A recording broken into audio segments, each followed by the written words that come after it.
as a community and bring this awareness about addiction recovery and depression and anxiety. To you that your vulnerability is what makes you real. Vulnerability is the first thing I look for in you and the last thing I'm willing to show you. This is sponsored by I Am Recovery. It's also put on by Zaba Events and also sponsored by Brown Sugar Media. Guys, let's put our warm hands together for Karsen Delgado.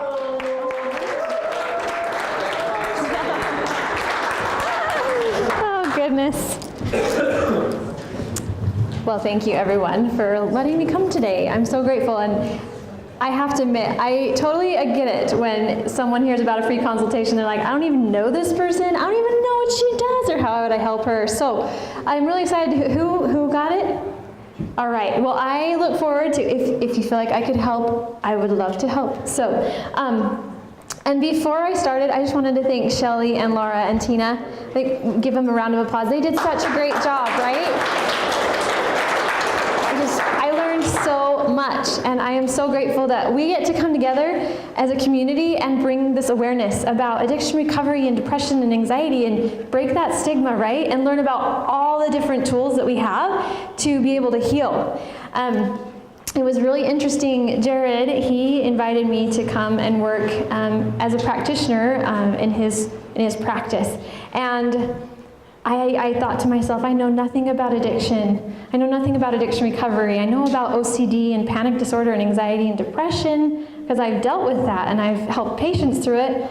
But I didn't understand addiction, but I felt very strongly that I should accept his invitation, and so I did. And the 2 weeks following that, I felt cravings that I have never experienced in my life.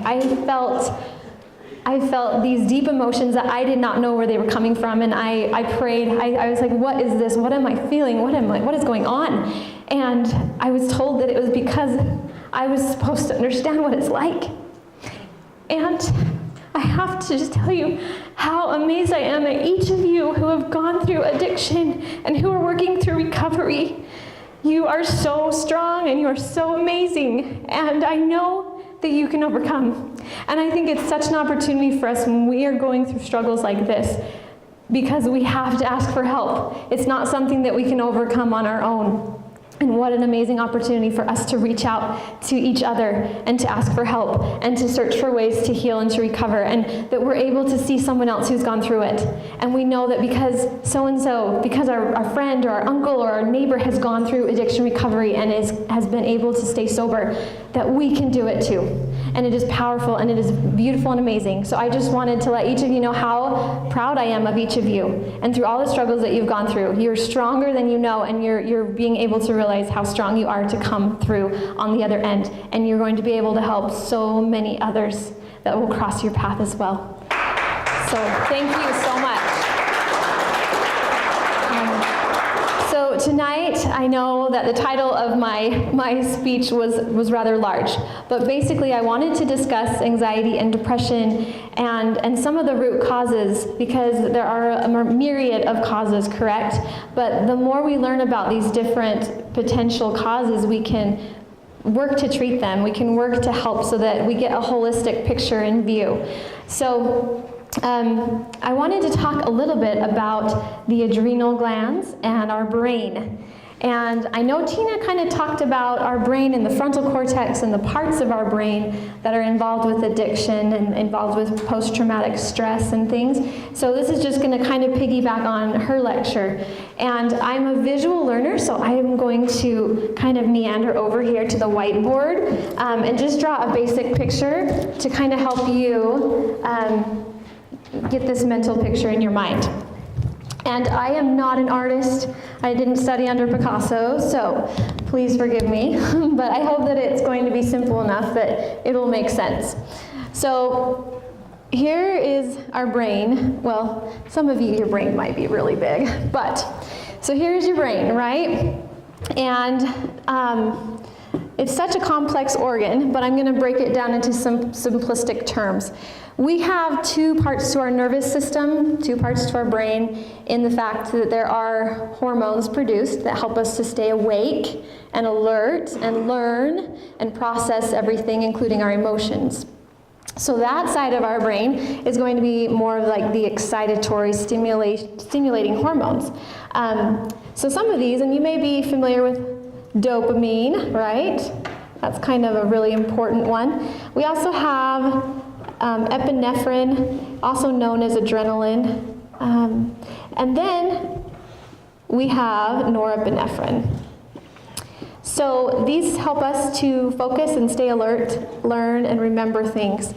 If you feel like you're nodding off right now, just try to surge yourself with some adrenaline, some epinephrine and norepinephrine to stay awake. But this has to be balanced, because if we have too much norepinephrine, too much adrenaline, right, then we might feel edgy, we might feel irritable, we might feel agitated, and we can't sleep.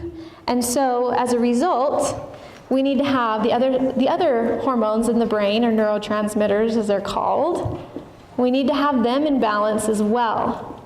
And so we have serotonin and GABA, and these neurotransmitters help us to feel calm and happy and balanced and evened out.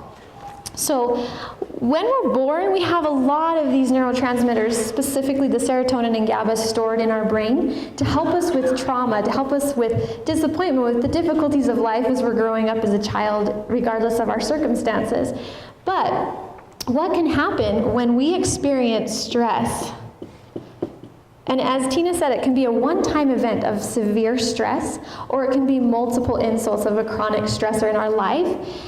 Our brain can kind of respond in a variety of different ways. Now, the stress signal will come into our brain, and there's this master gland. He's called the hypothalamus. He's kind of like, if anyone's seen In and Out before, that Pixar movie, you know, the control panel, and they've got the different emotions there. So the hypothalamus is very much like our control panel. It processes the emotions. It tries to determine on a scale of 1 to 10, how stressful is this event, right? So if it's a car wreck, it's like a 10 of 10, and we're going to really have a very strong stress response coming through the brain. If it's, I don't know if anyone likes or hates spiders. I'm not a big fan of spiders, but they're not severely scary. So for me, it might be like a 2 of 10, right? So the stress signal comes in, and the brain, the central part, this hypothalamus, determines how stressful is it. Then it sends a signal down to these little tiny adrenal glands. Our adrenal glands, they're the size of a grape, and they sit on top of our kidneys. They make over 50 hormones for us, including adrenaline, this epinephrine here.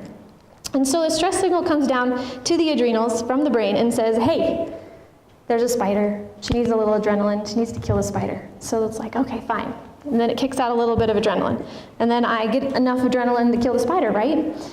But if there's a car wreck, it's going to be surging a ton of adrenaline in order to give me the physical strength and stamina and the mental faculty to deal with that extreme stress at the time.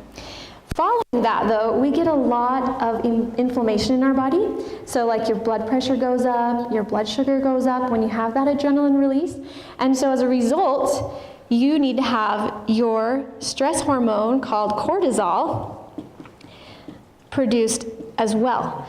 Cortisol is actually a good thing. A lot of what people research and read, they tend to vilify cortisol, and they say it's bad and it causes weight gain and all sorts of things. And it is true that chronic high cortisol is linked to depression. It can cause weight gain, but you have to have cortisol to survive. Without it, you would have uncontrolled inflammation in your body. You would die. So we do have to have cortisol. But what can happen is if you have an extreme stressful event, it's like an 11 of 10, you know, some sort of traumatic event in your life, you can almost just like fry this circuit. And it doesn't work appropriately like it did before. And so then everything that you're experiencing becomes a 10 of a 10. And you feel so overwhelmed all the time. These adrenals become hyperactive, hypersensitive to the stressors in your life. If you just have a chronic stressor that's going on all the time in your life, and it may not be an 11 of a 10, it could be a 4 of a 10, it could be a 5 of a 10. But what will happen is, if that signal is chronically going on here in the brain's constantly sending this signal down, you start to have high adrenaline all the time and high cortisol. And this is not healthy for the body. The brain will start to say, we have so much of this stimulating hormone, we have to balance it with the serotonin and GABA. We've got to calm this side down. So you'll start to funnel your serotonin and GABA. You're going to start to burn through those neurotransmitters in your brain to balance it. And what can happen is eventually your serotonin and GABA levels, they'll start to decrease and decline. And then you're going to have low serotonin, which can cause the depression and apathy and lack of motivation. And you could still have this high reigning adrenaline, which would cause anxiety and insomnia and irritability, right? So it's important that we work to find a way to reduce or eliminate the stress response. And that's why it's so important for us to be mindful and be aware of what's going on in our bodies and in our brains. So once we're able to identify the stressor and we're able to eliminate it or fix the way we respond to the stressor, right? I loved what Shelley said about not portraying our emotions on someone else, but owning them and working to eliminate them or work through them. Then this can help to heal our stress response in the body. Some other things that may not be known as far as a stressor in your life that are not visible, it can be nutritional deficiencies, right? So poor nutrition can cause a stress in our body. The low-grade infections, a lot of us might have Epstein-Barr virus that causes mono, any herpetic viruses, cold sores, and those things. Those viruses are still in our body, and our immune system is always trying to keep them under wraps. But if they start to slowly grow, that's a huge stress on our body. And so that actually, in research I found, is linked to depression and anxiety. Just your fact your immune system is trying to fight these viruses down. There's some chemicals called inflammatory cytokines, and these are produced by the immune system to tell our body where inflammation is, where infection is, and how to fight the viruses or infections that we have. When these are elevated, depression ensues. They've actually injected rats with these inflammatory mediators. They immediately became depressed. They immediately didn't want to eat. They were sad. They had no desire to socialize. They didn't get on their hamster wheels. So this is a big thing that low-grade infections in our body can cause mood disorders. But what can happen though, as I said, is long-term stress is kind of like the mom-dad kids, right? The kids are always fighting and bickering and jumping on the sofas and all that stuff. And eventually the brain's going to say, this is so just not healthy. This is so damaging to our body that the receptors for cortisol, they start to actually go away in the brain. So this never resets. It never balances itself out. And then we go into this chronic stress activation syndrome. And then that further contributes to the imbalances in our neurotransmitters, our hormones, right? So I just wanted to share this with you to be aware that stress plays a huge factor in mood disorders. It plays a huge factor in our physical response to our environment around us. And if we're able to isolate the stressors and what it is that's causing our symptoms, we can reset this and we can fix it. And there's also some herbs that actually help reset this communication loop. And so they're funny names like ashwagandha and ginseng and rhodiola, but they all help to reset this loop. And there are things you can also naturally do to balance out your serotonin and GABA and build them back up. So you rebuild the stores, and then you can naturally treat your anxiety and depression. I dealt with severe postpartum anxiety and panic disorder, and then I was on medication for 7 years because that's all I knew. I was Western trained, and that's all I knew. And so I took the medication, but when I realized what the root cause was and I fixed it, I've been able to be medication free for 2 years and totally healed and whole, and it's been beautiful. So I wanted to share this with you just so that you can be aware that stress is a big deal, and as we use mindfulness and awareness, and we own our emotions and we work through them, and we seek to help other people and serve others, we can overcome anything. And I know many of you already have. So with that, in closing, I just wanted to, again, thank you for being so amazing and for coming tonight. And does anyone have any questions? I do. Yeah. So can you go over one more time about this natural stuff that we can use to help bring back it's not guava, but GABA? Oh, ashwagandha. Okay. And I can write it down. It's ASHWAGANDA.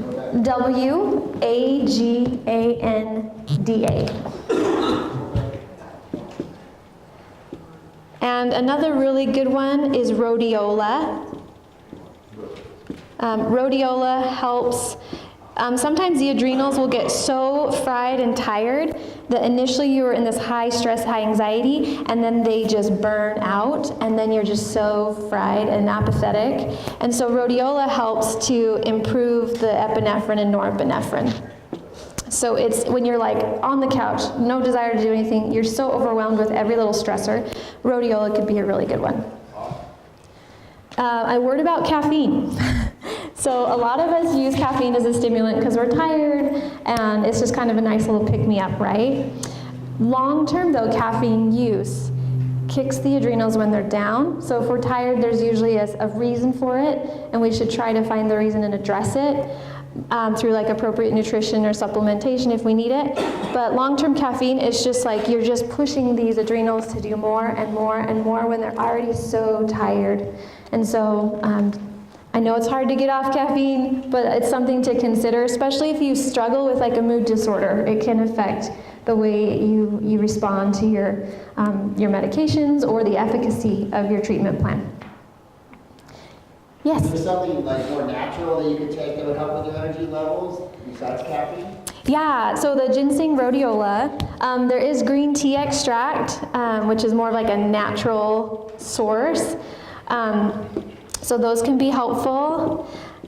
B vitamins, a lot of people are deficient in B12 and folate, and so the B complex, a really high quality one, they're not all created equal, could be helpful as well. Licorice root is also another really good one. And so I try to kind of, it's very individualized, I try to use intuition in knowing what could help an individual to help with their symptoms, but those are a few ideas. And also I always address the sleep issue. How are they sleeping, and how is their nutrition? A lot of times fatigue can be because we're eating a lot of processed stuff, and eating more fruits and vegetables can help energy too. How would you advise someone who had a consistent stressor, but it wasn't something they could immediately get away from? So trying to be able to find a way to manage it when they weren't able to just move away from it at that time? Yeah, that's a great question. I probably don't have all the answers for that, but I like the idea of the way you perceive it. I can't remember who said that trauma, Shelley did, that trauma's in the eye of the beholder. So the way you view it, the way that you manage it, and also trying to find the positive in the situation, even though it's so hard and it may be so difficult, just trying to find a shift in your perspective. And knowing that it's not going to be forever, knowing that there is going to be light at the end of the tunnel, and that through the process you're going to gain experience, you're going to become more resilient, you're going to become a stronger person, you're going to be able to help other people through it. So, any other questions? Real quick, can dopamine levels be affected long-term by substance abuse? They can long-term. Usually dopamine levels will be decreased, and the way your nervous system responds to dopamine will also be blunted often, just because you've been so used to such a high spike of dopamine. But I truly believe it can be healed. I believe the brain, like the neuroplasticity, the brain can heal. It can rewire. And I know that it's possible. I've seen people's brains, like I've seen their ability to cope and manage better. And I've experienced it myself, so I know the brain can heal from anything. Yeah. Yeah. Any other questions? All right. Well, thank you so very much for your time. Appreciate it.